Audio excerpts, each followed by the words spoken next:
Ever stop to think how much those little impulse buys on your phone are adding up to, and how many subscription payments are sneaking out of your bank account every single month? Before I started using Rocket Money, let me tell you, I had no idea. But the first time I logged in, I saved $435. I couldn't believe it. Rocket Money is a personal finance app that helps you find and cancel your unwanted subscriptions, monitors your spending, and helps lower your bills so you can grow your savings.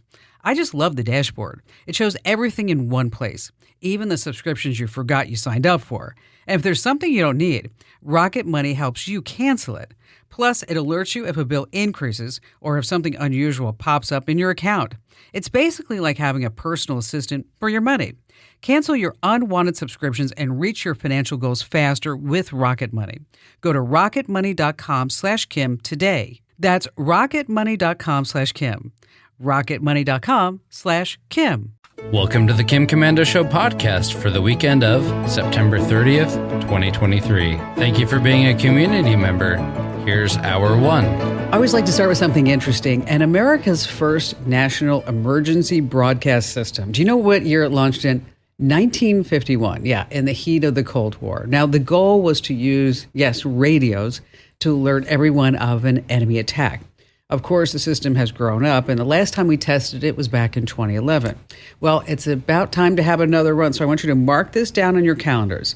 This October 4th at 2:20 p.m. Eastern or 11:20 a.m. Pacific, you're going to get a distinct alarm and a message from FEMA on your devices. It's going to say something like, this is just a test of the National Wireless Emergency Alert System. Now, what I want you to do is tell your family members and friends about this now, because otherwise, they'll be like, what's going on with my phone? Everything's all getting like Freaky Friday on me. Trust me, we all have that one person in our lives. So you might as well just bite in a bit right now. Just tell them, hey, listen, October 4th, you're going to get an emergency alert. It doesn't mean that you're being hacked. Yes.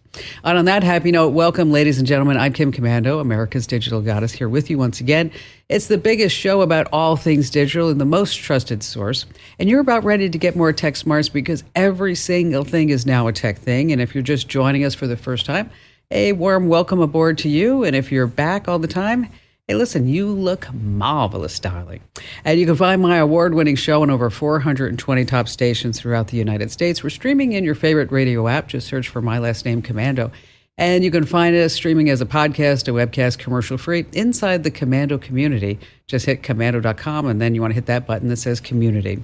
And a big hello and salute goes out to all of our listeners on the American Forces Network Radio, reaching over 375,000 U.S. service members, serving in 175 countries and 200 ships at sea.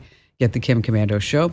And I know that you have a few questions about something digital I can lend a hand to. And that's why our T-Mobile Unlimited listener line is now open.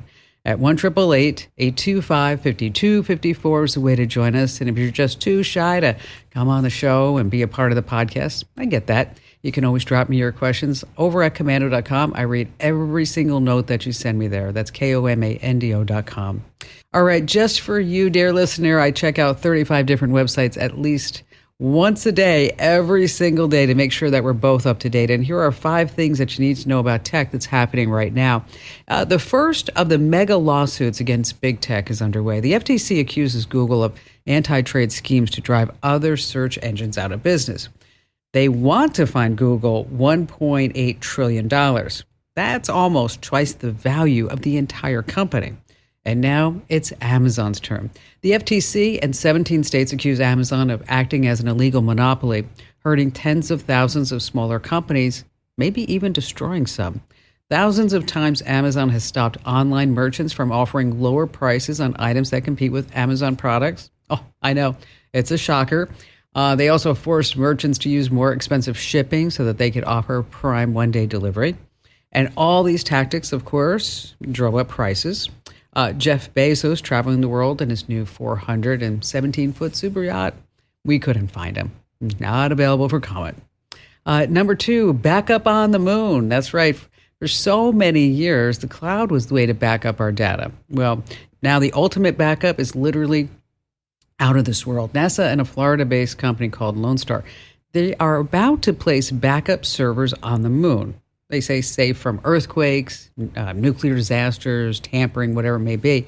The lunar servers, they say, are going to ride along with the Artemis project. That's that mission that's putting people and equipment just back on the moon. Now, Artemis 1 went to the moon and back last November. This next launch, the one that's going to carry all these servers, is going to go up this February, 5 months from now. Now, the data, they say, is going to be more secure than Fort Knox. It's going to be digitally franked back to the servers here on Earth. And by the way, these servers are going to store humanity's most valuable documents. Nope, not your selfies.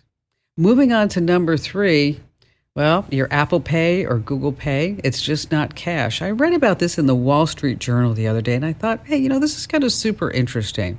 Is that one of these prepper experts told the Wall Street Journal that you should have enough cash on hand for 2 weeks.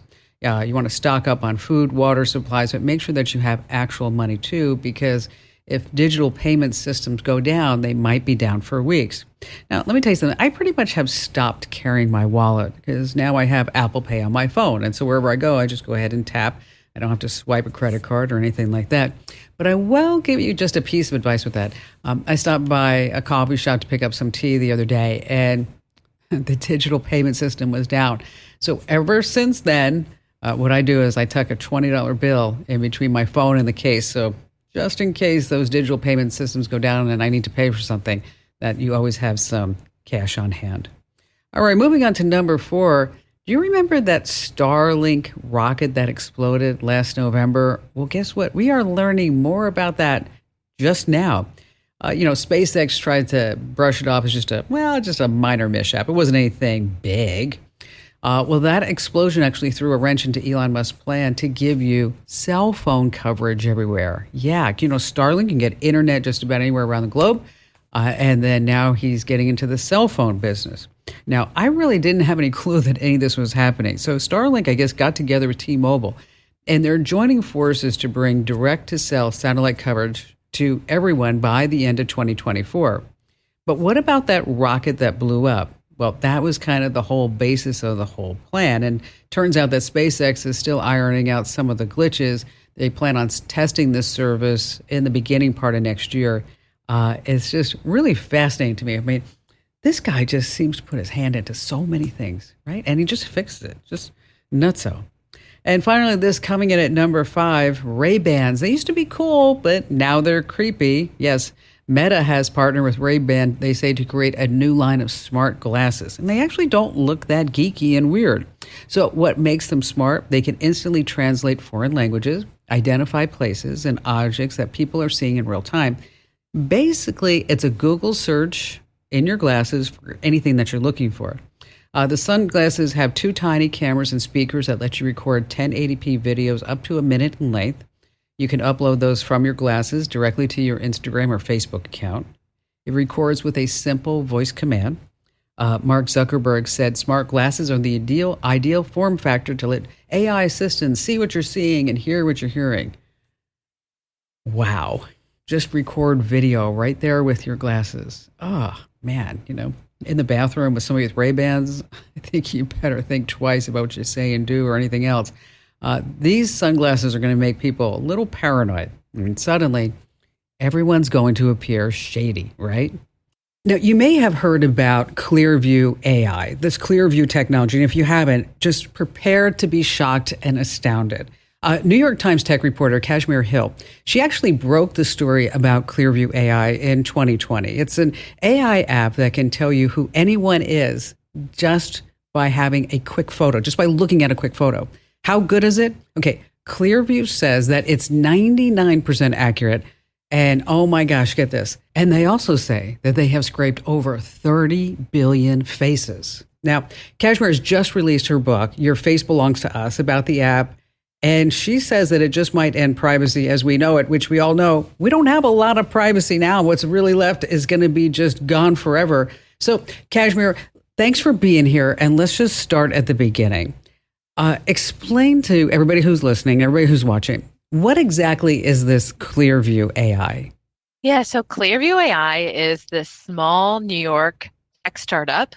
The main technical guy is named Hoan Ton-Tat. He grew up in Australia, was obsessed with technology, and moved to the United States and wanted to build something that could be used to judge strangers. He, with the help of contractors around the world, scraped billions of photos from the internet, from social media sites like Facebook, Instagram, LinkedIn, Venmo. And he has run this app on me. And, he will take a photo of me and it will pull up all the places on the internet where my face appears. And so the last time he did it, I think it had something like 167 results. And it's very astounding the kind of photos it can pick up. It's not just, my Instagram profile. It is me, walking in the background of someone else's photo taken on the street. And so what is the purpose of collecting all these faces, these 30 billion images? So originally, Clearview AI just wanted to build this face recognition app, and they didn't exactly know how it would get used. They thought maybe they could sell it to hotels or, airports or real estate companies. But eventually, they were trying to sell it to a condo building, to vet people who walk through the door. And the person they were talking to used to work at the NYPD. And he said, my fellow officers would love this tool. You have to show it to them.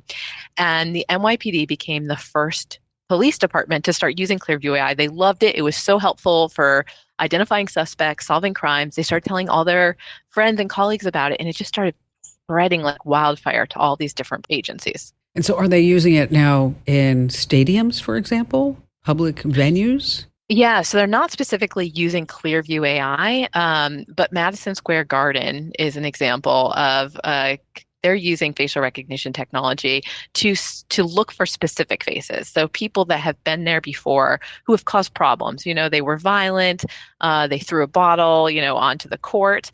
But in the last year, the owner of Madison Square Garden, James Dolan, kind of a famously, let's say, irascible billionaire, thought, well, I can use this technology against my enemies. I can keep out lawyers who work at law firms that have sued me.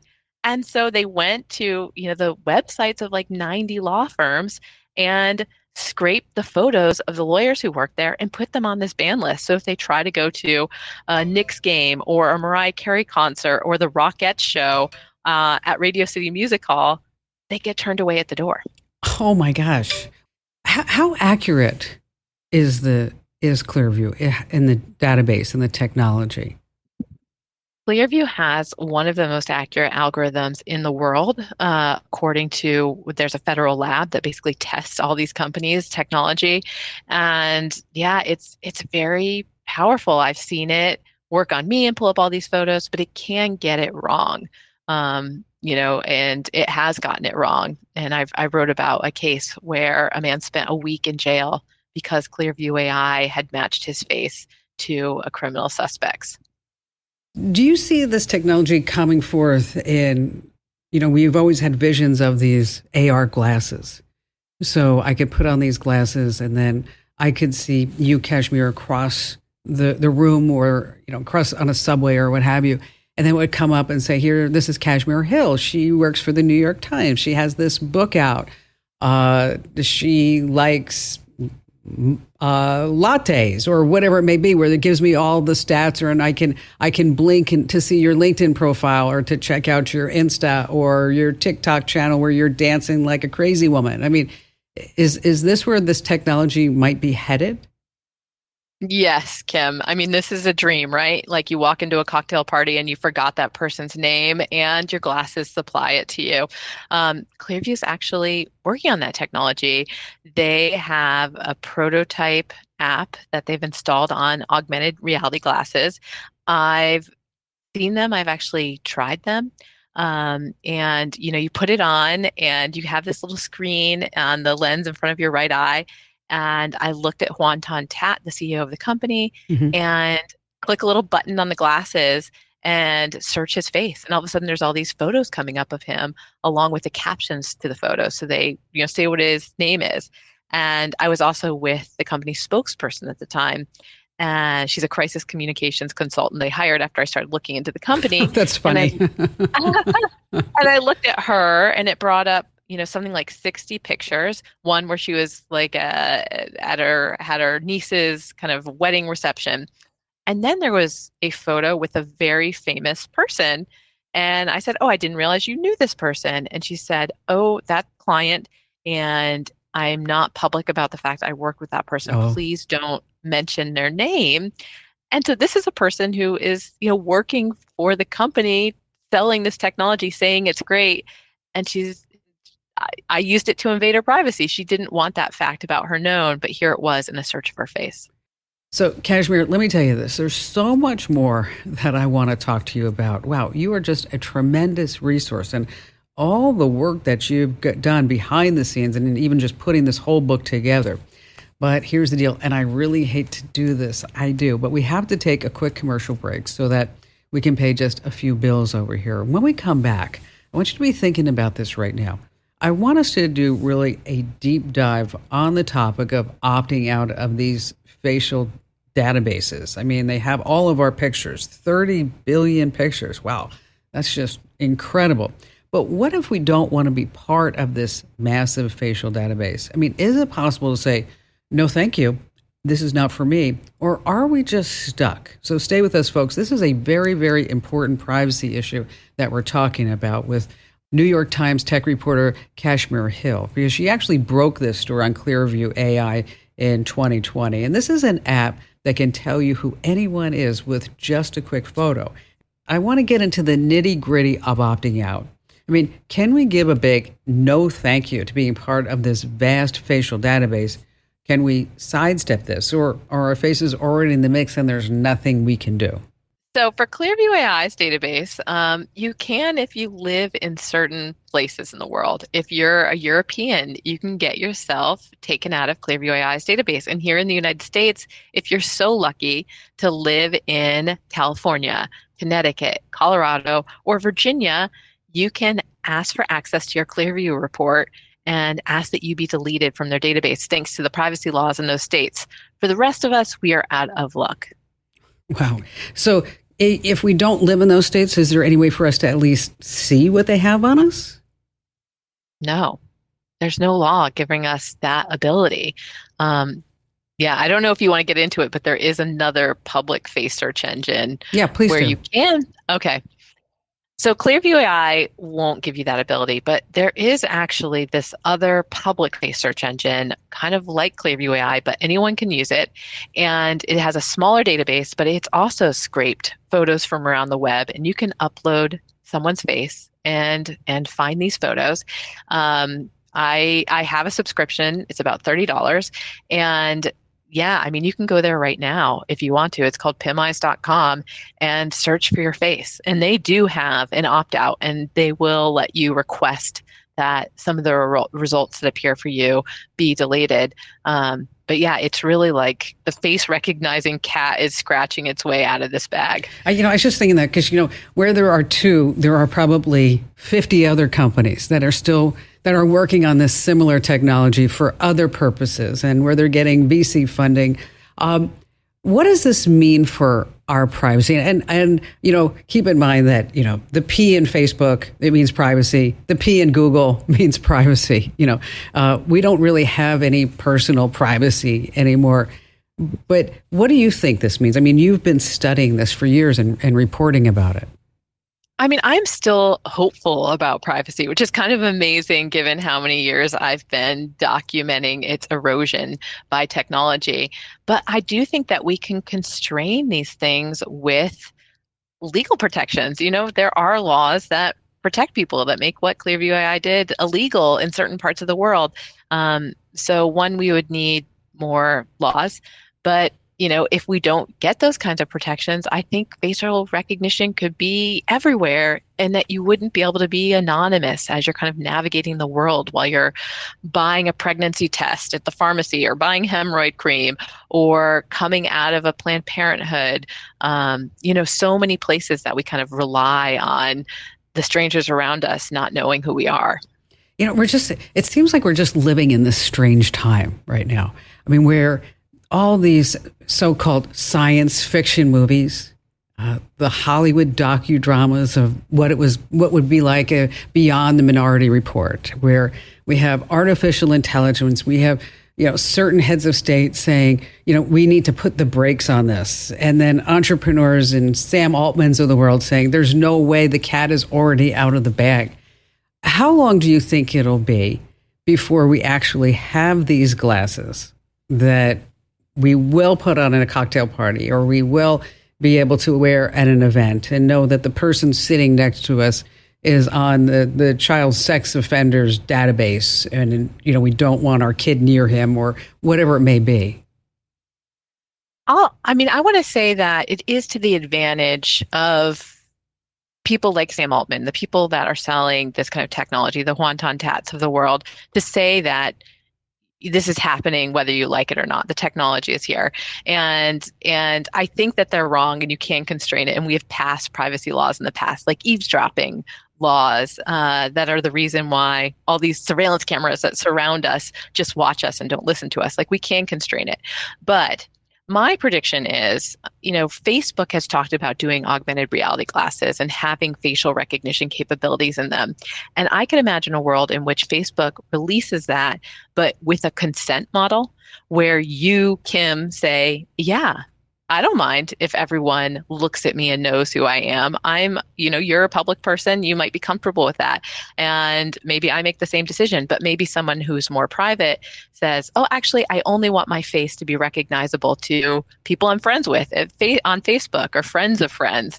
Or maybe you're somebody who opts out completely. But I could imagine this world in which, kind of like we decide on the privacy settings of our Facebook profiles, we might decide on the privacy settings of our face. And then comes the hackers and the scammers, and somebody trying to sell me my car warranty for the 18th time. There's always that downside. Kashmir, thanks so much for being here. Please tell us the title of the book and where we can find it. The book is called Your Face Belongs to Us. You can buy it on Amazon, you can buy it on Bookshop, or you can listen to the audiobook, and I will be your narrator if you do that. Which is awesome. Kashmir, great work. Thanks for being here. So Kashmir mentioned that website, Pim Eyes. We've actually talked about it a few times here on the show, and I know that we've written about it in our newsletters. So what I did is I went over to pimeyes.com, and rather than upload a photo this morning, I said, okay, take a picture of me. Just take a picture of me. And so I sat there, took a picture, uploaded it, had to check 3 boxes, agreed to the terms and conditions. And then in 3.13 seconds, 3.13 seconds. Oh my gosh, it was crazy. 247 pictures of me popped up. That's available somewhere on the web, and that they pulled, and it's actually part of their database. So if you haven't checked this out yet, you really should. Again, it's called pimeyes.com. They have a paid program. You don't need to do that. It's like $15 a month. I just want you to see how it works. I don't want you to be part of the whole institution over there. I just want you to try it out. Again, that's PIMEYES, pimeyes.com. All right, I have some urgent news that you need to pay attention to. The Xenomorph Android malware that I told you about in March is actually back in full force, and it's targeting over 100 banking and crypto apps. Yeah, all the major ones. What it does is really tricky. It puts an overlay to make you think that you're actually logging into your bank or crypto app, and then it uses all the details to just drain all the money out of your account. And everything's fine, of course, you think, until you check your balance and everything's gone. So how is it spreading? It's spreading that it's going to trick you to think that you need to update Chrome, and you're going to download something to update Chrome, but you don't have to do that. Major players are getting hit, like Chase, Citi, Bank of America, Capital One, PNC, Wells Fargo, Coinbase, MetaMask. So again, to update your browser, you only need to shut it down and restart. You don't need to download anything. Oscar in Austin, Texas. Hi there, Oscar. I'm calling on behalf of my daughter, and for the last 2 years, there's an individual that we happen to know who it is that has been impersonating my daughter, mostly using text. And she's reached out to numerous individuals, mostly friends, and there's different occurrences that have happened, but basically he will make up things. He'll have conversations, sometimes lengthy ones, sometimes daily ones. He's gone to the extent of actually, I would have to say, almost ruining her life. It's awful. And it is. And there's been at least 2 or 3 major incidents with that. So not only has she lost friends, or not only has friends started to look at her differently, but more important than that is that it's really impacting her mentally, because she just feels like she can't do anything without, this person really getting this information from her. And we do think that this individual, we're pretty sure that this individual happens to have my daughter's old MacBook. We're just puzzled as to how he's able to intercept texts and read text, and even what we think he may even be monitoring her location through Find Me. And you know what? If he has access to an older MacBook, and he has access to her, at that point he'll probably have access to her iCloud account. Yes. That would give him access to just about everything: her messages, her Find My, her mail, her contacts, her calendars, her reminders. I mean, think about everything on your iCloud account. That's exactly what we're afraid of, and we do feel that has happened. He has gone to the length of, sending her friends information saying that she's pregnant when she's not pregnant. Just a weirdo wacko. Yeah, he's obsessed, and we have gone to the police. She just had a recent occurrence that has impacted her, and it's all been because of this cyber threat that she's facing.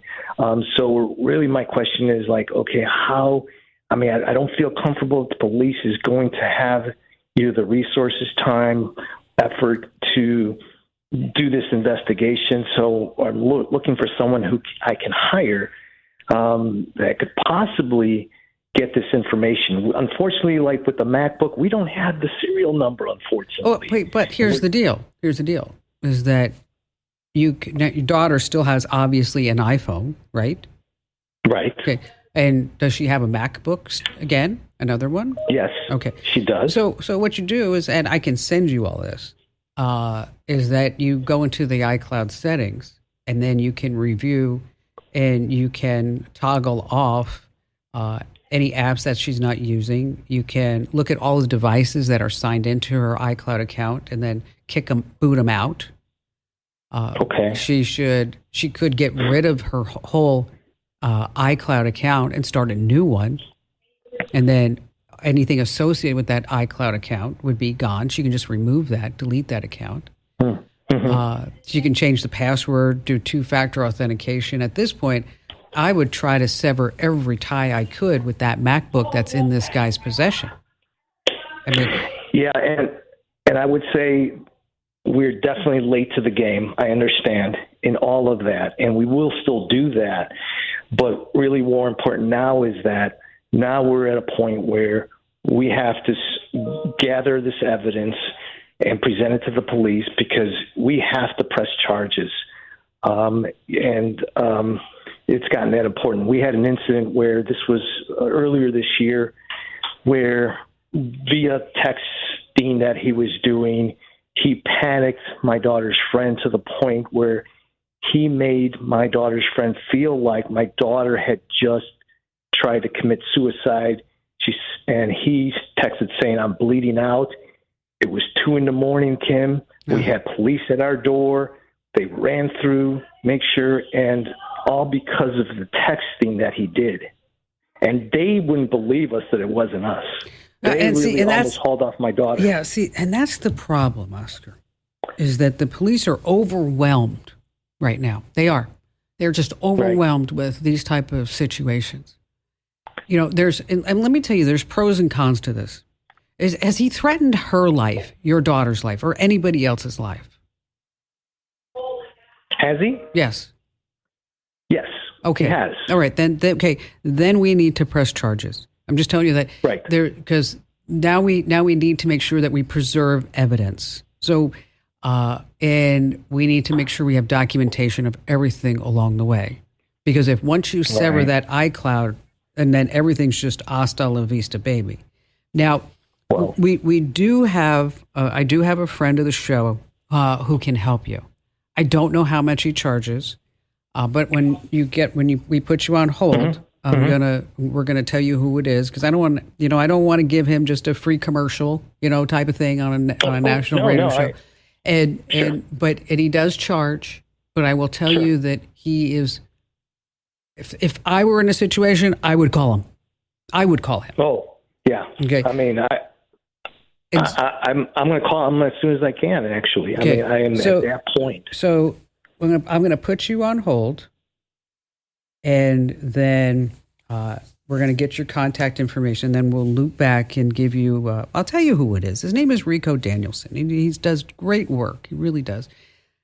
He was with the military, getting cell phone numbers of the Taliban, and then now he runs a cybersecurity company, and he's helped several of our listeners here on the show and viewers of the show on figuring out who a stalker actually is. Does he take every case? Nope.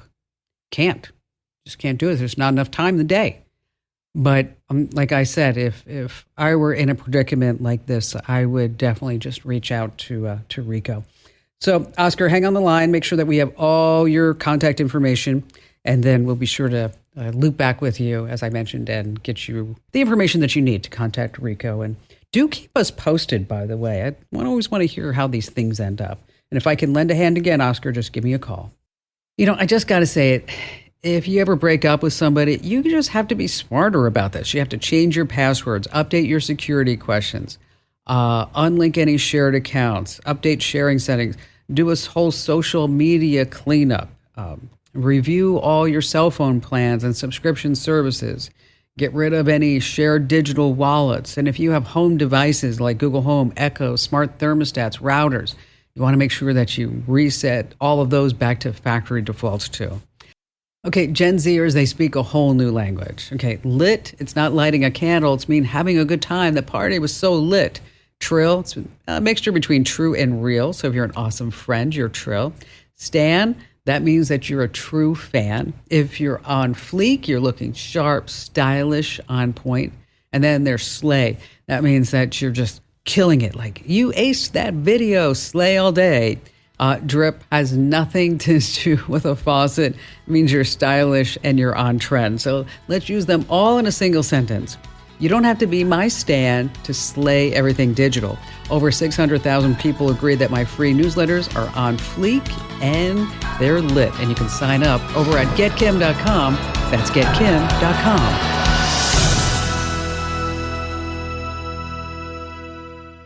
If you own a home, listen up. This is scary. The FBI is warning about a crime on the rise, home title theft. And it doesn't happen the way you might think. No break-ins, no stolen keys, just a forged signature on a single piece of paper filed with the county. In minutes, criminals can transfer the title out of your name, then use your ownership to drain your equity or even sell your home. The worst part, most people don't know what's happening until they get collection or foreclosure notices in the mail. That's why I trust Home Title Lock. When you visit HometitleLock.com/Kim, you'll get a free title history report and a 14-day free trial of their $1 million triple lock protection, including 24/7 monitoring of your home's title, urgent alerts to changes, and if fraud does happen. Their U.S.-based restoration team will work to restore your title, covering costs up to $1 million. Don't wait. Protect your home and equity today. Get your free 14-day trial at HometitleLock.com/Kim. That's HometitleLock.com/Kim.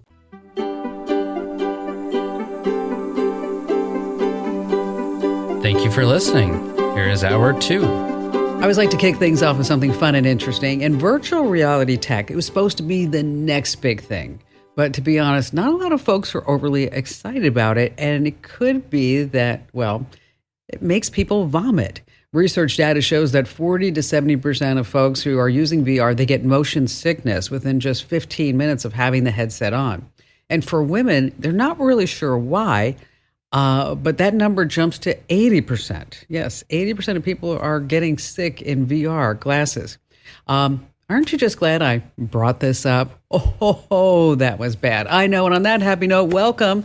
It's called the Kim Komando Show because I just happen to be Kim Komando. It's the nation's largest, biggest, best show about all things digital. And you're about ready to get more tech smarts because every single thing is now a tech thing.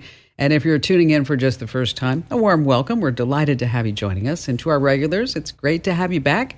And you can find my award-winning show across 420 fantastic stations here in the United States. You can find us streaming in your favorite radio app. Just search for my last name, Komando. And if you're more into podcasts and webcasts, head over to komando.com. That's where you can join the Komando community. You get an experience that's 100% commercial free. So wherever you are, whatever you're doing, I'm always just a click away. And a special shout out goes to our listeners on the American Forces Network Radio, serving more than 375,000 American servicemen and women in the Army, the Navy, the Air Force, the Marine Corps, the Coast Guard, and the Space Force in 175 different countries. And our T-Mobile Unlimited listener line is now open at 1-888-825-5254 is the way to join us. And just a quick reminder that you can always drop me your questions over at our website at komando.com. There's a button there on the homepage that says Email Kim. All right, it is totally my labor of love. I check out at least 35 different websites every single day to make sure that you're up to date on everything that's going on in the tech universe.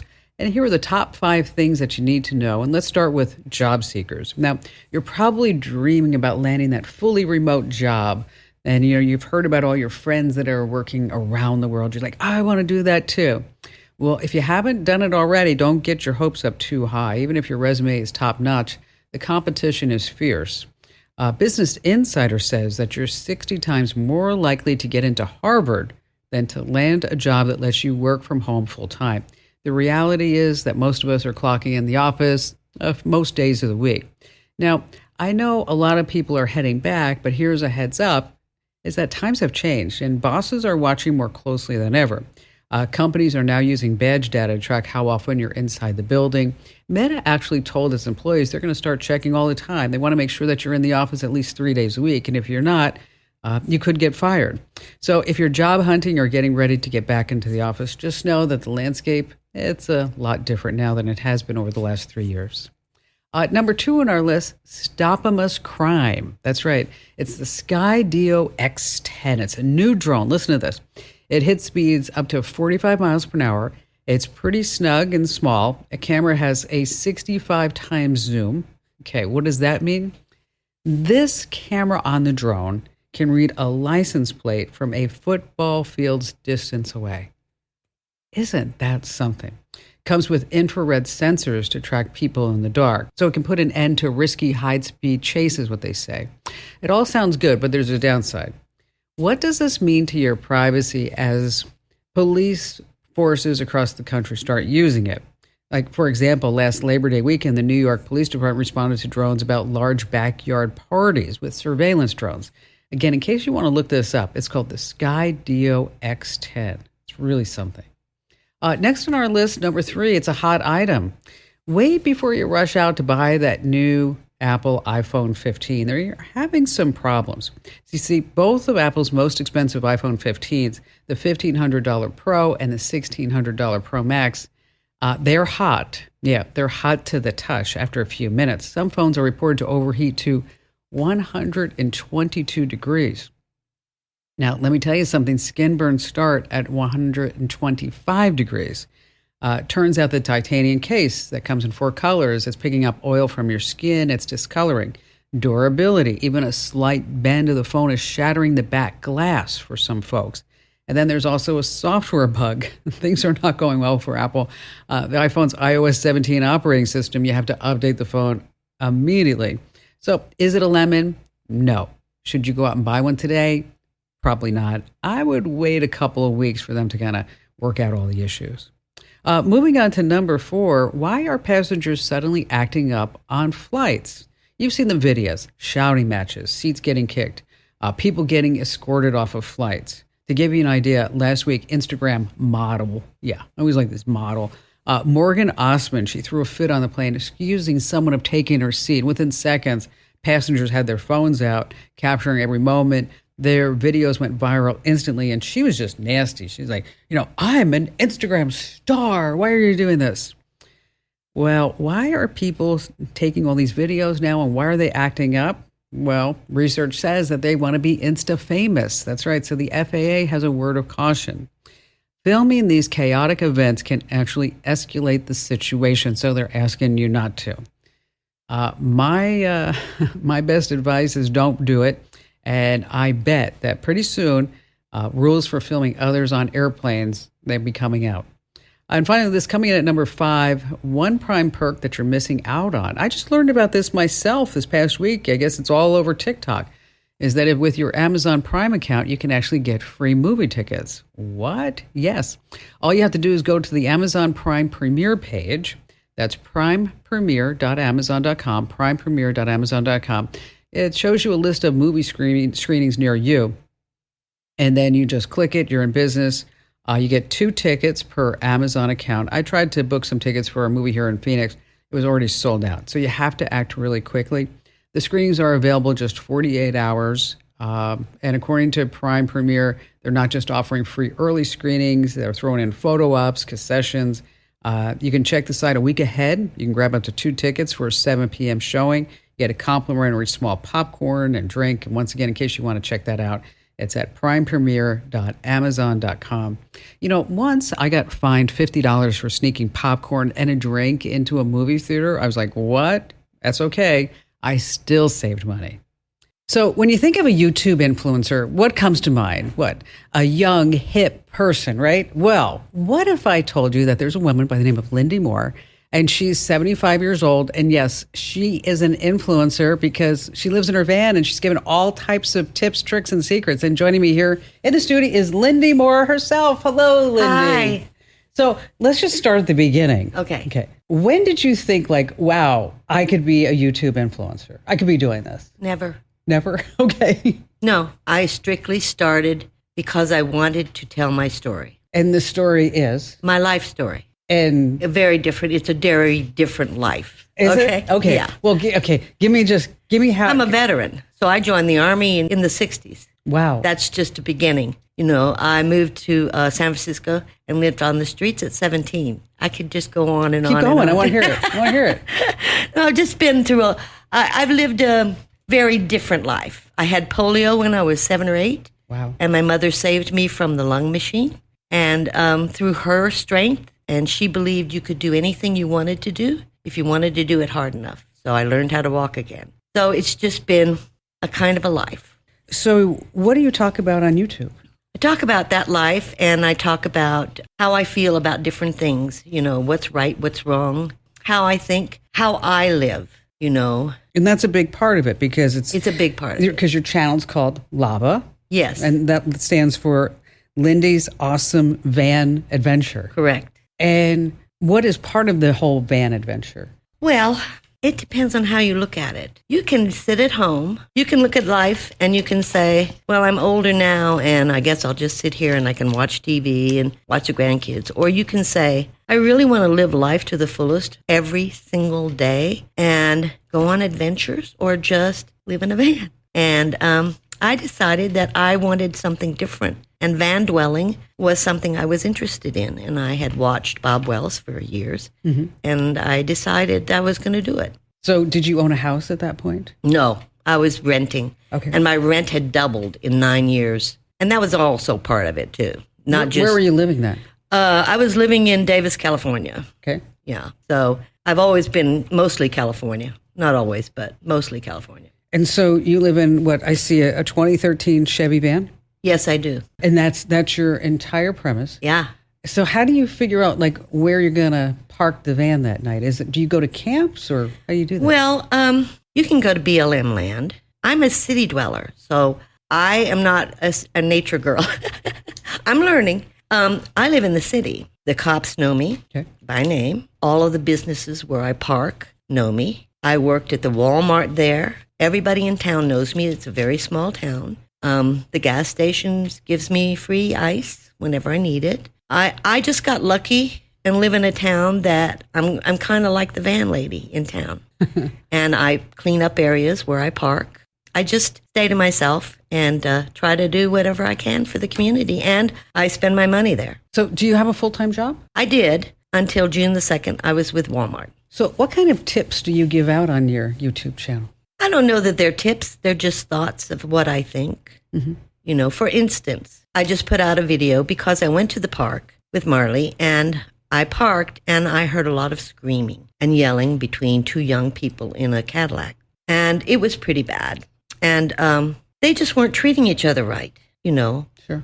And this is in public. And then I left there and I went to, because I just couldn't be there, you know. They were both getting at each other, just verbally. And I went to another place that I normally park where there are homeless. And there's a homeless couple there that I've seen for the last 2 or 3 years. And she has a hard time walking. And there he was, helping her with the basket. They were pushing a basket, helping her walk. Mm-hmm. And the difference between the two scenarios Yeah. and how we should treat each other, the yelling and the screaming, or here's this homeless couple. So should we judge a book by its cover, you know? So more like life lessons on the road? Yeah, life lessons of what I see and what I think about, you know? The judgments that people make and how they live and how I think we need to be better for a society. Well, I'm all for that. 100%. That's right? just, you know, that's just, I see something and I do a video on my thoughts about, I'm called the talking head. I call myself the talking head. I'm going to have to patent that. I think there was a group once. Yeah. And I just talk about what I see and what I feel. And then I'll throw in some of my life stories, you know, when I lived in San Francisco or when I lived in Georgia or what I did in Delaware or, I mean, just things like that. And I did work with the movie industry for, I'd say about 10 years. And I supplied vintage clothing. I had a vintage clothing business. And the biggest movie I did was Titanic and worked with Deborah Scott. So, I mean, I just go on and on. I have a lot of experience. You've had a lot of I've stories. lived a lot of different lives. I can tell that. I can tell that, which is awesome.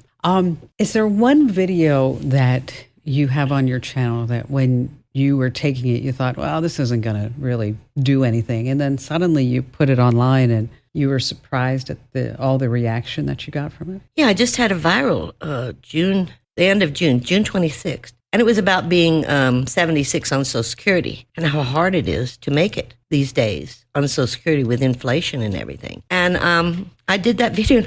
I think it's up to 350,000. I'm not sure. And that kind of shocked me. Yeah. Tell me about the video. What did you talk about in it?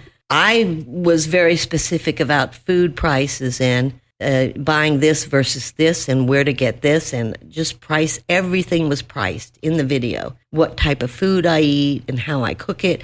I spend $4 a day on food. And that's my budget and how to stick with your budget. And it was just, you know, aging process. So for $4 a day on food, tell me what that consists of. Well, that can consist of mashed potatoes, I keep a lot of mashed potatoes. Or you could have fried rice with tuna. And you've got $4. And you can eat it for 3 meals. It's far from having a steak and Oh, no, beans I don't eat steak at all. I get sick from steak. I haven't had it for years and years and years. You know, I'm like with you. I haven't had steak since I was probably 16 years old. I think I was in my 20s when I stopped eating it because it started making me sick. But hamburger I love. I make my own chili, or all my food is made inside the van. I have a stove, I have a bathroom, I have a bed, all kinds of storage. I have all kinds of solar. So Tell me about the solar.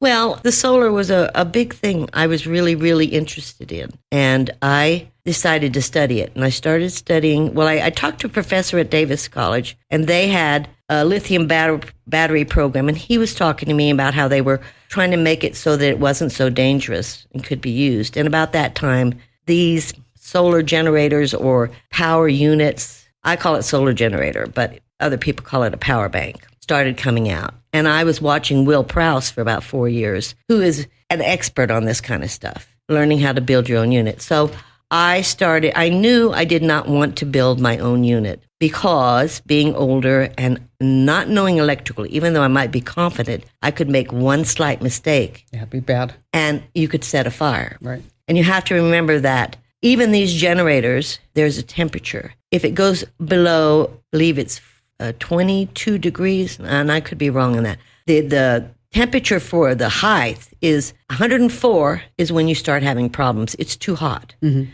So at 104 degrees in your van, you have to unplug any solar panels to your generator because they can go into storage to 140 degrees in your van. My van has been at 140 degrees. Wow. So I learned that I did get some damage to my solar. So Solar is very different. If you have clouds, you don't get it. If it's too hot, it doesn't charge. It'll discharge, but it won't charge. So now you have no power. I have 5 units, but I really? keep 3 in my van. I have a 2,000, a 1,000, and a 300. And I use each one of them specifically for specific items. Such as? Well, the little one I use for my lighting and my fans. Mm-hmm. The big one, if the other 2 get short, I will use it to recharge all the others. Oh, I see. That's smart. And I have a ice maker, and I have a microwave, and I run all of those off the big one. I have a fryer. Wow. I mean, I have pretty much what you have in your house, I have in my van, but just smaller size. Right. You know. Now, what does your family think about you living in a van and driving all around? Well, I did it. I do lives with my son once a month. In the first live, I told him, I said, tell them what you really think.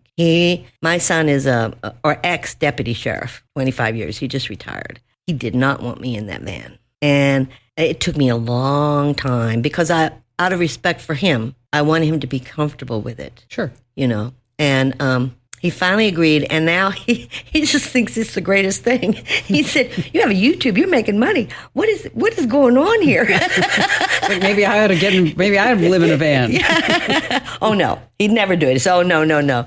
But I really love tiny spaces. I always have. So for me, a tiny space is very cozy, very comfortable. I have never owned a large house and wouldn't. I'm very uncomfortable in houses, even in his. Right. So if we have somebody who's listening or watching right now, Lindy, and they're that, I guess you'd say, I want to say typical older adult, that's 75-year-old person who said, you know, I'm gonna get up and I'm gonna make my breakfast, and you know, and then next day we're gonna do the same thing. The next day we're gonna do the same thing. Now, obviously, you're not that way. No. But what would you tell that person? What are they missing out on? I think they're missing out on life. You know, every day we're very lucky. I'm very lucky to be 76. My mother died at 28. My husband died at 37. I'm very lucky to be 76. And anyone who reaches this age is very fortunate. And I think you should give back to your community. And I think that every day you should do something with your life. You should do something. If it's just for you, have an adventure.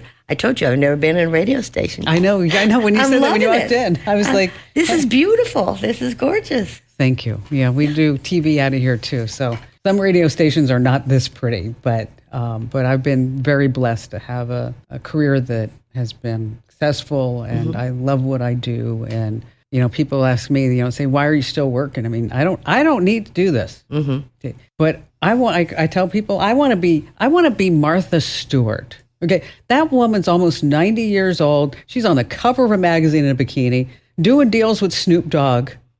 Okay, I don't want to go to prison like she did. No. But that would not be a good thing for me.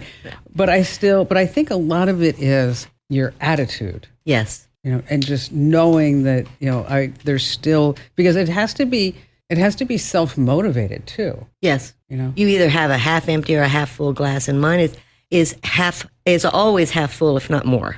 And I laugh things off. I laugh all the time. You know, I just don't think you should just sit and wallow in your own self-pity. Get out and take care of yourself. And then one last question. Now looking back on your whole van life, what's the best experience, the standout moment for you where you go like, this is great? I haven't had that yet. I just love it. What about here? Well, No, this sorry is for a stand. But Bob Wells, I just met with Bob Wells in Arizona a week and a half ago. Awesome. And he's our guru, you know. Yes. So he interviewed me, and I spent 3 days with him. By his invitation, he found me. And I think maybe I knew, and I've been doing this 2 years, I never expected to make money. I never expected to grow. But I always knew that somehow Bob Wells would find me. And he did. And I told him, I said, I can't tell you why, but I knew. I never approached him at any of the RTR. I'm not a groupie. I don't get in line to visit anybody. You know, I'll meet them when I meet them, you know, if that's what it is. And he and I had a good laugh about it. Yeah. Well, that's awesome, Lindy. Well, thanks for stopping by. Thank you also for your service to our country. Thank you. Because that's That's a big part of us here at the studios. Our shows are also heard on American Forces Radio around. Oh, are they? Yeah. So. Oh, I could tell you stories about 1960s. I bet you could. I bet you could. Yeah. So it's really great. I think it's so cool with Armed Forces that that the show's heard in 175 different countries. But what I think is just so slick is that 200 ships at sea Really? get the show. I just think that because Oh, that's great. yeah, it's pretty amazing. That's great. Well, happy 76th birthday Thank you. and safe travels. And next time you're in Phoenix, I want you to stop by. Okay. Thanks, Lindy. Thank you. Well, isn't she amazing? All right, think about all the home movies, family memories, even those precious, embarrassing moments that you have stored on VHS tapes. Now, I hate to tell you this, but you know it, the tapes are not going to last forever. How long? Maybe 10 to 30 years. So that's why it's super important that you back it all up before it's too late. So what can you do to preserve those precious memories? Okay, you can transfer your VHS tapes to a digital format. You can buy a VHS to DVD converter. It has a VHS player on one side and a DVD recorder on the other. Okay, but let's just face it. You don't want to do that because DVDs are going away too. Now, there are many services that will do the conversion for you. This is what I recommend. You send them the tapes and they return the tapes along with DVDs, a USB drive, and most importantly, they save them all in the cloud for you. Here you want to use services like Legacy Box, SouthTree, or iMemories.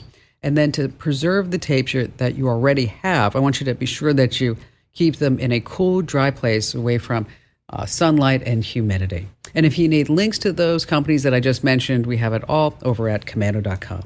All right, let's see. Greg in Orlando, Florida, welcome. Oh, I was looking for a program. I don't even know if it exists. If you're on your system, and you're taking Zoom classes or some other training course where it can actually record all of the content that's on the screen and then just put it in a file. So let's say maybe that night or tomorrow or the next day, you can call it up and you can see all the files, all the pictures, all the graphs and everything, or questions that were presented in the class or the program. That's awesome. What kind of class you taking online? It's all different types of continuing education type stuff, from soup to nuts, anywhere from, let's say, from financial management to, HR. Everybody's doing stuff online and they throw all this stuff up there and they throw all the questions up there. And, you can't do a print screen or something. You're sitting there trying to write all this stuff. You're like, whoa, this is bad. I can't get all this. Yeah. Maybe I should have had more coffee this morning. Okay. Here's the deal is that you said, are you using Windows or Mac? Windows 11. Okay. With Windows, you actually have a built-in screen recorder. You're like, whoa, didn't know that. Magical key is that Windows key. And plus the letter G, and then that's going to pop up a screen, and that's where you can record what's happening on the screen. So there's all these classes you talked about, the graphics, the questions, the slides, everything is going to be saved into a file right on your computer. We've got steps on how to use that over on Komando.com. Now, if you find that you need more flexibility, there's a program called OBS. It's been around forever, and it works on Windows and Mac. And so if you're trying to record what's happening on the screen, like in a class, as you mentioned, or even if it's like maybe part of a YouTube video that you don't want to download it, but you just want a certain part of it, that it really does make it easy. So you're not sitting there just trying to like remember every single thing that's going on and writing it down or taking your phone and recording that screen, because I know a lot of folks will do that too. So again, Windows now has a built-in screen recorder. It's, again, that Windows key plus the letter G. And if that doesn't work out for you, OBS, like I mentioned, it's been around for a long, long time, and that's another program. Just hang on the line, Greg. We're going to send you links out to Microsoft and also over on our website and also OBS, so this way you can check it out. And thanks for your call today. All right, we can squeeze in another caller here. I know we can. Sharon in Salem, Oregon. Well, I've got this grandson. His name is Dietrich. He's 9 years old. He's a good student, great reader, very creative and funny, and he loves some very popular graphic novels. like Captain Underpants and Dogman. I always thought that was so And, funny, Captain Underpants. It's I know. It's very clever. And inside each novel, they have flip pages where you can flip a couple of pages and they make the figures change and move. And he started making his own little flip books. oh, how awesome! And he follows a couple of little animators on YouTube that basically do stick figures and so forth. And he's really interested in advancing beyond a flip book if possible. I said, well, I'm going to I know a person I can contact, and her name is Kim Commando. And maybe she has an app that would be good for someone who's just learning how to do computer animation. And that led to my email to you. Well, and I read it, and thank you for that. I do read every single email that folks send me. I'm gonna just gonna tell you about a few, and you don't need to write anything down, okay? Because Amber, who's so great at screening calls, she's going to go ahead and give you some links to all of these, okay? Oh, excellent! Thank you. The first one is free, and we always like free, especially when kids are concerned, because they can like one thing one day and then they don't like it 2 days later. So. It's called Pencil 2D. It's really a great starting point for beginning animators. Then there's also something called Toon Boom Harmony, and it's really more of a professional grade. So after, you said his name's Dietrich, after Dietrich kind of goes through Pencil 2D and he's going to come to you and say, this is great, Granny, but I want something a little bit better. Actually, there's another one. There's something called Taiyosu Sketches.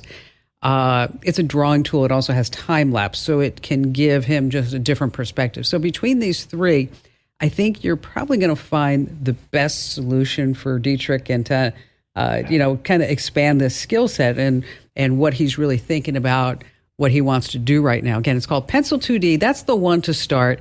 Taiyosu Sketches is number 2 on my list, and Toon Boom Harmony is number 3. So I know you're like, I didn't get any of those. Well, if you need any of those, make sure that you sign up for our free newsletters, because we're going to go ahead and post that over at getkim.com. Once again, that's getkim.com. Sharon, thank you so much for your call today.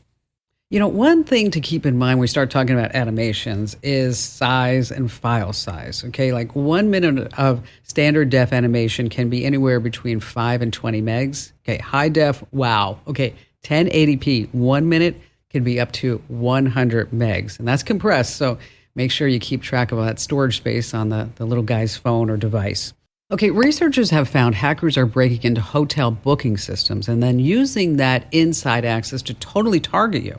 So after you book a room or a trip, you might get a message that seems like it's from your hotel or maybe from a travel agency. It says something like, did you request a room with an ocean view? Do you need assistance with a certain medical condition?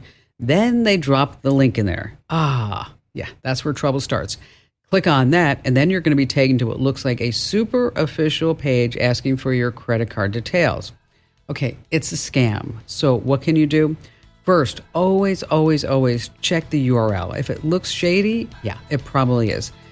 Next, if you're in doubt, what I want you to do is actually call the hotel. Yes, speak to a human being or the agency directly. And most importantly, don't click unsolicited links ever. Ever. You can always find me at commando.com.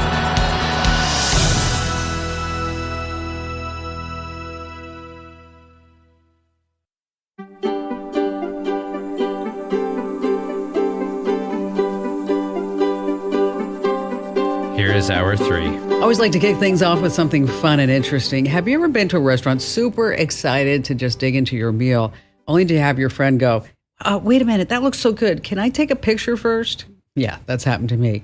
Nearly 60% of folks say they've prolonged eating to get the perfect food photo. Okay, what drives this urge? Okay, science, yes, has an answer. I love this.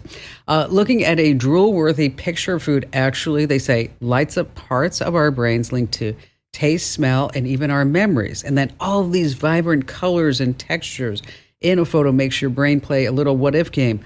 Oh, yes, this pizza looks so good, or that steak, or whatever it is. So snapping that picture isn't just for the gram anymore. See, that's a little fun fact you can tell your family members and friends. Now, I have a question for you. What do you call it when a Jamaican chef cooks Hawaiian food? What do you call it when a Jamaican chef cooks Hawaiian food? Anyone? Pokemon. Okay, that one was actually really good. You're about to get more tech smarts because every single thing is now a tech thing. I'm, of course, Kim Komando, America's digital goddess, here with you. It's the biggest show, the best show, the most trusted show about all things digital. And if it's your first time tuning in, a huge welcome to you and to our returning listeners. It's always wonderful to have familiar faces on board. And you can find my award-winning show on over 420 top stations throughout the United States. We're streaming in your favorite radio app. Just search for My Last Name Komando. And you can find us as a 100% commercial-free podcast, webcast, as part of the Komando community. Just head over to komando.com and hit that button that says community. And a special hello to all of our listeners in the Army, the Navy, the Air Force, the Marine Corps, the Coast Guard, and the Space Force that are listening in 175 different countries, joining us on the American Forces Network Radio. Pretty amazing, folks. All right, you can count on me checking out at least 35 different websites every single day, a few times a day even, to make sure that we know everything that's happening in the tech world. And here are 5 things that you need to know about. And I'm sure that you've Googled some embarrassing things, right? No judgment there. We all have. Since AI chatbots, though, have come out, have you asked it any embarrassing questions? You might want to hold off doing that. An SEO expert spotted Google search indexing shared barred conversational links into the search results page. So here's what this means. If you asked Google Bard, that's their AI, something, and then shared that link with a friend, your conversation with the bot could be out there for everyone on the entire internet to see. So here's something to remember when you're using any chatbot, that your conversations are not private. Google Bard even says this. If you ask it, it says Google may collect and store your chats, may use them to improve performance and for other purposes. Google may also share your chats with third parties, such as researchers and partners. Yeah. Google says that, whoopsies, we didn't mean that. We fixed the issue. Yeah, whatever. Number 2, have you ever thought about giving your pet a DNA test? Well, you have to listen to this. They're for sale everywhere, particularly on Amazon. They go for about $80 a pop. Well, this gal in Salem, New Hampshire, her name is Michelle Linger. She ran a test of her dog that is just 100% German Shepherd, or that's what she thought. Given the breed's known hip issues, she wanted to make sure, well, let's see if he does have any type of genetic disposition for this. And so she paid the $80 and then she got the results back. And then it said, wait, yeah, it is German Shepherd, but it also has 14 other breeds, including a Chihuahua. Michelle's like, a Chihuahua? This dog looks like a huge German Shepherd. So she reached out to CBS News in Boston. They ran an experiment with her on a few doggy DNA tests, multiple results. German Shepherd percentages were all over the map, ranging from 65% to just 29%. But here is the kicker. Here's the biggest surprise. Michelle used the pet DNA tests on herself. Okay, she sent it in. And the DNA test came back that she was part bulldog, part border collie, and a cane corso. Like, I don't think so. Which reminds me, what dog breed always arrives in second place? What dog breed always arrives in second place? You ready? The silver retriever. Oh, I can say that because I have the golden retriever, my Abby girl. All right, moving on to number 3. We all know too much screen time isn't good for you.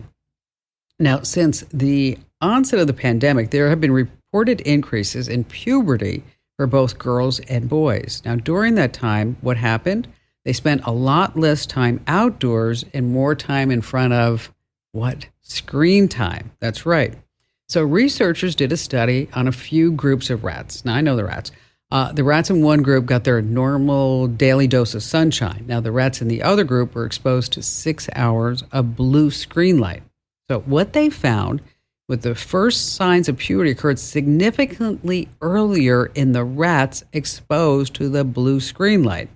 Now, we all know that rats are not humans, but it's fair to say that just too much screen time, too much blue light cannot be a good thing.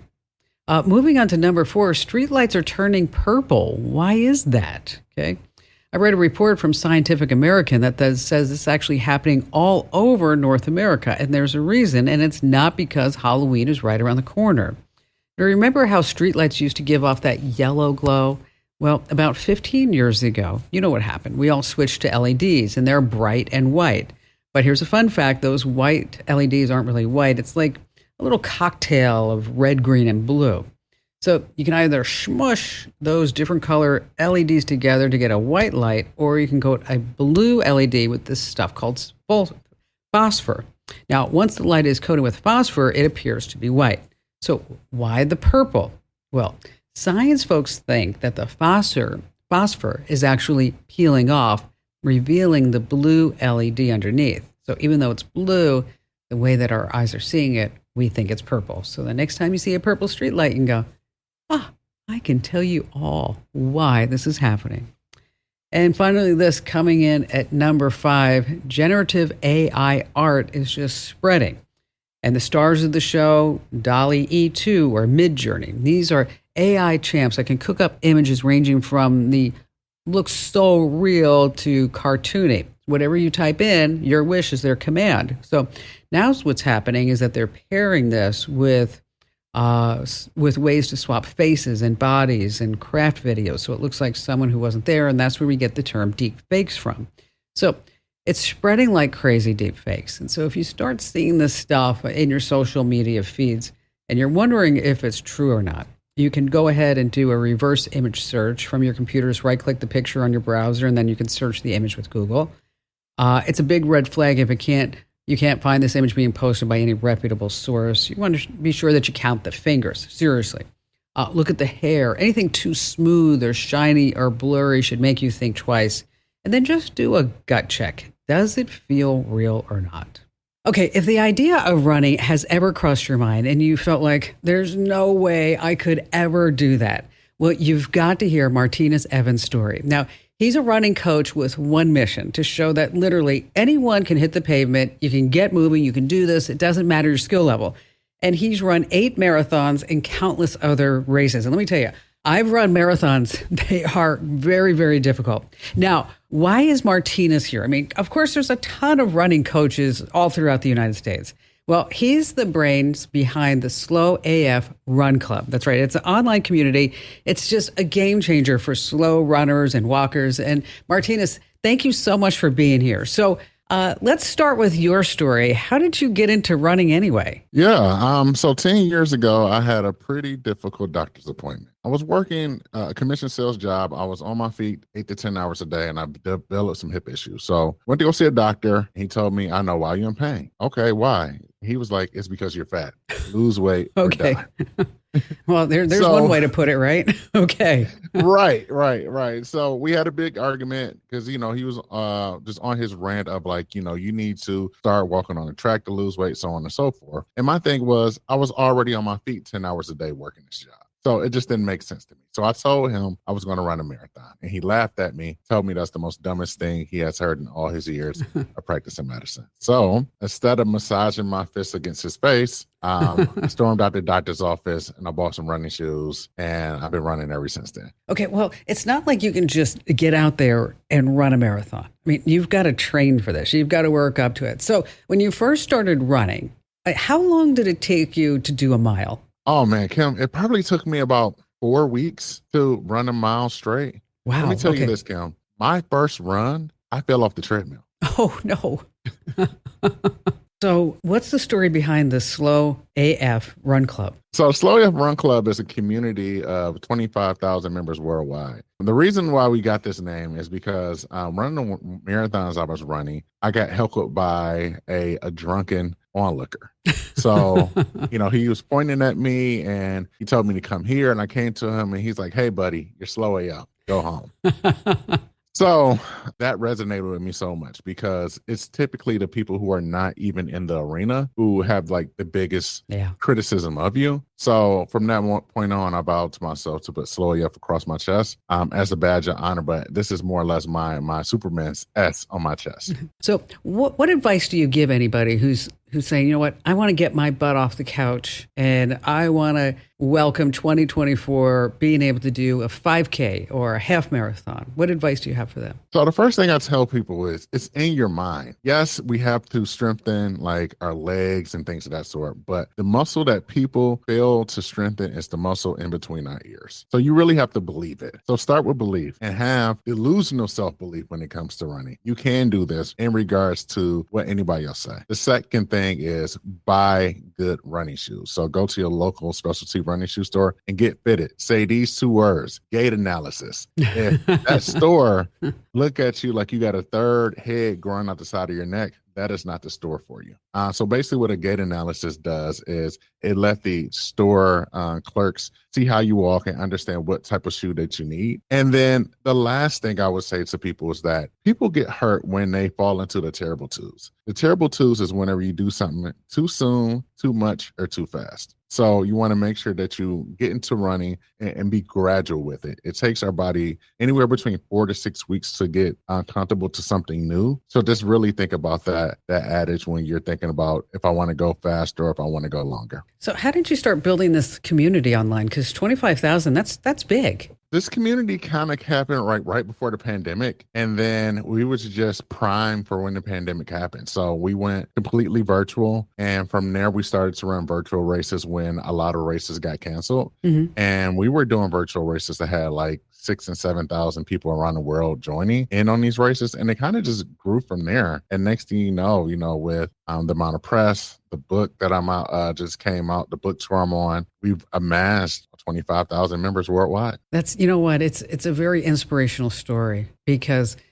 so often you think, well, I have to be super thin to be a runner. I have to have long legs. I've got to have this huge time commitment. And, it is a time commitment to stay into shape. I mean, it becomes a whole lifestyle. And so with this community, do you give people support? Keep them going, motivated? Absolutely. So we do run coaching. I have a athletic trainer in there that does like live stream exercises, and they're more accessible. So she does like chair modifications and so on and so forth. So for anybody who's looking to join and they don't know where to begin, you can come inside the club and participate in that.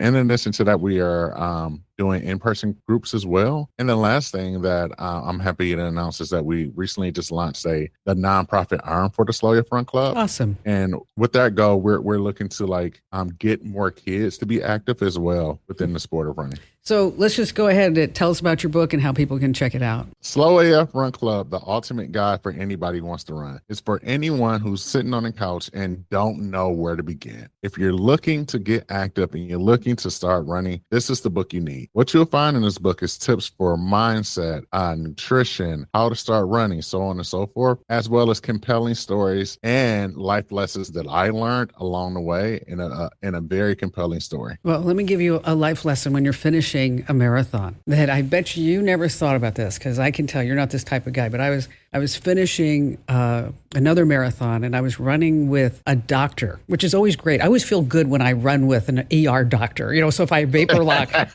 this guy's going to be right there to save me. So we're like just crossing the finish line and we've been neck and neck. And now I'm like maybe 5'5" and he's 6'1". So our strides are totally different. So like 2 of mine, 3 of mine's, 1 of his, right? So we're just like right towards the finish line. And I looked at him, I said, Joel, turn around, look over there. And so this way he stopped and he turned around and then I went over the finish line first. So, which to this day, he's like, I'll never forgive you for that. I'll never forgive you for that. You can go ahead, Martinez. Hey, thanks for being here and good luck with your book and your community. I see great things ahead for you. Hey, speaking of your health, if you have ADHD or you know someone who does, there is an app called Sidekick. Wow, it's 3 times faster than Chrome. It blocks out the ads and trackers. It cleans up the tab clutter. But if you're someone or know someone who struggles with concentration, need a little help staying on task, you really need to check this out. It's called Sidekick. We have a link over at Komando.com. Joining us is our amazing content queen, Ali Seligman. Hello there, Ali. Hi, Kim. So I knew that we were going to be talking about AI and branding. And so I went over to ChatGPT and I said, how would you describe the Komando brand? Ooh. Okay. What'd you get? Wait till you hear this. Okay. If we're diving into the essence of the Komando brand, it goes something like this. Often hailed as America's digital goddess, Check. okay, is a beacon in the world of consumer tech. Oh, a beacon. Okay. The brand stands for Trusted Tech Expertise, and it goes on to say with a syndicated radio program, columns, a dynamic website. Thank you. We break down the complexities of the digital world. Okay. The Komando brand is approachable and relatable. True. Okay. Uniquely personable, it says. We speak in a language everybody can understand. Cutting edge updates. Love it. The brand is always on top of things. It's about staying informed and keeping others informed ahead of the curve. Kim, did you write this? No, that's what I'm saying. Okay, wait. There's 3 more things. Okay. Consumer advocacy. Yes. The brand is a champion for consumers, offering advice on digital safety, privacy, and smart purchasing decisions. Okay, wait. Okay, I did not write this. Okay, wide appeal. The brand caters to a broad audience, bridging a tech knowledge gap for various age groups and tech levels. And then finally, it says engaging content.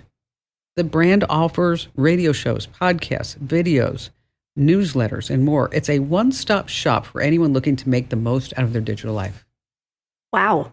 And no, I did not write that. That was from ChatGPT. And then it goes on and it says the Komando brand is all about empowering the everyday person in our ever-evolving digital age. It's that person, that tech-savvy friend everyone wishes they had, ready with a tip, trick, or solution, and always has their back. Oh my gosh. Okay. Whenever I have to interview somebody for a job or, talk about the Komando brand, I feel like I should just take that spiel and here, read this. This is what I'm going to tell you anyway. Yeah, we should. Exactly. It's crazy. I know. So I was really surprised. And then I started thinking how did it know all that? I mean, because it's obviously it's looked at stuff that we've been publishing and doing and things that are out there. But now that it knows the brand, because I've never thought about doing what you are going to talk about with ChatGPT. So cool, right? So where does somebody start? Well, okay, at this point, you read that stuff and our minds are blown because we know this brand so much. You listening, your mind is probably blown because, that's Kim, right? You know that. Well, it's one of those things where you have to, you can't get out more than you put in, right? You have to arm it with information.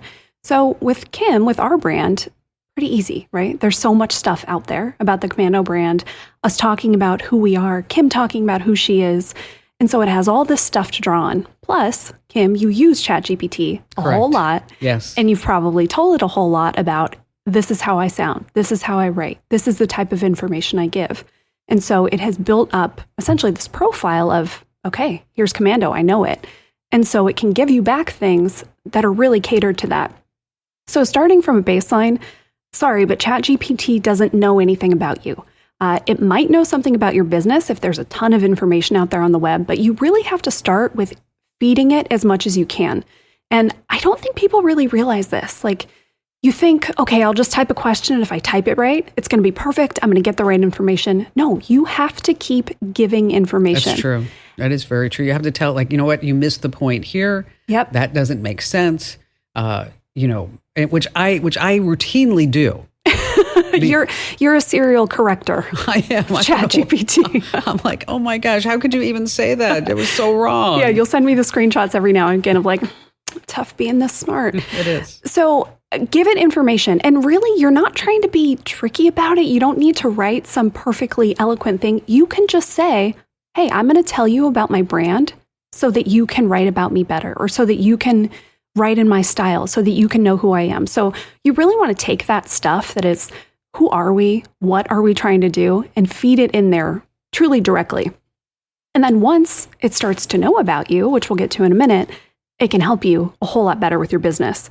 I was looking up, so marketing consultants, brand consultants, these people are charging $100, $200, $300, $500 an hour. And really, you're not going to get a contract unless, you're not just getting an hour, right? This is going to be thousands. At least. Yes, absolutely. So really use this tool to do it for you. And I found this really awesome article. This was on Forbes. Jody Cook wrote it. And she had some really good ideas that kind of got me thinking about this. So her first chat prompt was, act as a personal brand consultant. Look at my social media bios and then you paste in the links. What kind of person does this represent? How credible? What audience is this serving? And then you can kind of see from this, almost third person perspective, somebody who's not you, who's going to have all of your well, no, it's for this person and this and this.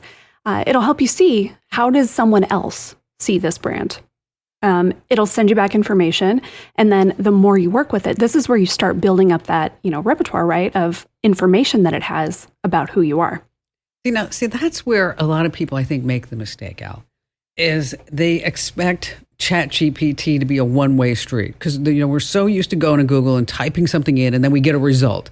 And you actually have to think of ChatGPT or Bard or whatever that you're using as somebody who's going to be your assistant, and you have to give them the intel so that they can give you what you want back. And I'm going to tell you, even though I've been doing this for a while, probably religiously working on this for the last 3 months, is that I'll send you something and I'll say, Chat wrote this. Yeah. And, it's probably 60% there. It's not something where you can go, okay, now that you know everything about me, can you replace me? It's still not there. But it's almost like the quality of the input is going to be relating to the quality of the output. Absolutely. Yes, you nailed it. And so the better you get at giving it information and the right kind of information, the better it can do. So say you're a business that you don't really have a very established brand. You're not like Kim and you can say, this is exactly who I am. This is how I want people to see me. Well, maybe there's somebody in your field or a related field or just somebody online that you think, I really love the stuff that they post. I really love the way that they wrote their website copy. I love the way they represent themselves online. You can go to chat, you can put in that link or, several links and say, I think this is awesome branding. Will you help me mimic this for my business? So you can take ideas, ask it to analyze someone's web presence, and it can give you ideas for how you could do that yourself. Not in the way of, copy and paste, you're going to take all the same stuff, but, take somebody in a totally different industry that you really like. Great. You could do the kind of things they do, and you might not know the science behind it, but I bet you Chat or whatever AI program is going to have a pretty good idea of what they're doing, and better than you will if you don't have much marketing expertise. And marketing is an art. Oh, yeah. And and it also goes back to, even if somebody were to tell you that you could be the biggest person in the economics industry or whatever field of choice, the best plastic surgeon, whatever you want to do, is that if you don't have the drive, okay, it's not going to happen. No. You got to get off your butt and you got to do things. Well, and I think this is a really good tool for people, no matter which one of the tools you choose, it's a really good way to get your hands on skills that you might not have inherently, or you might not want to pay somebody to do, but That's you can true. kind of, you have half the skills maybe, and you can get the full way there using AI. Another one I think is really nice, improve my bio, right? You have to write bios for everything. The long ones for a website, you need to write them for your social media profiles. You can paste those in and say, I'm Allie. I want people to know that I am on the radio with Kim Komando. I'm really into technology. I have a dog named Nova. Whatever details you want, right? Make my bio better and paste in what you already have, and it will do that for you. And again, the more you give it about who you are, what you want in there, the tone you want, all that stuff, the better it's going to be. Well, what if you don't like what ChatGPT comes back? How do you, because, and that's the other thing too, is that it's not always 100% correct. No. So if you don't like what you get back, that's when you actually need to say, you're totally off base. Yeah, keep going. Be honest about it. And it's nice because, I will say, the more polite you are, the better answers you actually will get. So don't be a jerk. Yeah, there's just some geek of the week who made that the case. And that's, and what we're talking about is it's true. Is that if you say things like, oh, thank you, ChatGPT, for helping me out today. Yeah. And if you say, please, will you do this? You're wonderful, ChatGPT. Is that you give it a little bit of positive affirmations and suddenly it's like your best friend. Crazy, right? Yeah. So tell it what you don't like. Don't be a big jerk about it. But yeah, you can say, this isn't right. I need this to sound more serious. I need this to sound more informative. I need this to be more entertaining. this is boring. Can you write it again? One trick I like is instead of asking for something one time, I will say, give me 5 different examples. And so you can see which one you like the best. And then it already did that one. And so you can say, great, give me 5 more like number 3. So the more you can kind of have it iterate on different things, then it starts to kind of learn what you want. But it is truly a valuable tool. And no, so is it worth the $20 a month? I will tell you, I think it is. It depends how much that you use it. But I see a big difference between just the regular old vanilla version of ChatGPT that nobody's paying for versus if you're paying $20. Right, exactly. And that's what we're talking about here, right? If you are taking that time to really train it and have it know who you are, it's worth the $20, especially if you're going to use it for your business and you're going to get that back, whether it's your time. If it saves you an hour, okay, worth it.